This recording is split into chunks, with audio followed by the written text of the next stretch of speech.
জেলা হাসপাতাল হওয়া সত্ত্বেও সেখানে চক্ষু এবং মানসিক রোগের চিকিৎসা নেই, চিকিৎসকও নেই। শিশু রোগীর জন্য নেই কোনো স্ক্যান বেড। আমার নির্বাচনী এলাকা ৪৫ চাঁপাইনবাবগঞ্জ ৩ আসনে অন্তর্ভুক্ত ২৫০ শয্যা বিশিষ্ট সদর হাসপাতালটিতে প্রতিদিন রোগী ভর্তি থাকে ৬০০ থেকে ৭৫০, অথচ চিকিৎসকের পদ শূন্য ৫২%, যার ফলে ইমার্জেন্সি সার্ভিস ব্যাহত হচ্ছে। জেলা হাসপাতাল হওয়া সত্ত্বেও সেখানে চক্ষু এবং মানসিক রোগের চিকিৎসা নেই, চিকিৎসকও নেই।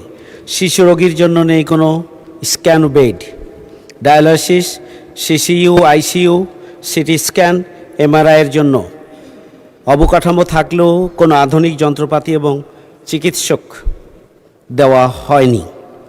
শুধু তাই নয়,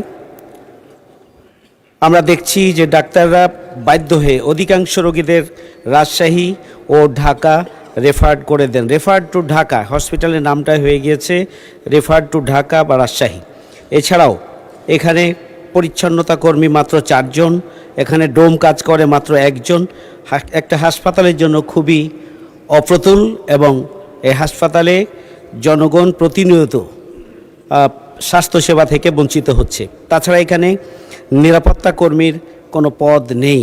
সম্প্রতি জেলায় হামের প্রকোপ, বাংলাদেশে এই যে হামের প্রকোপ, সেখানে কমপক্ষে 10% শুধু চাঁপাইনবাবগঞ্জেই হাম ব্যাপকভাবে ছড়িয়ে পড়েছে, আমি ইতিমধ্যে দেখে এসেছি। তাছাড়া এখানে নিরাপত্তা কর্মীর কোনো পদ নেই।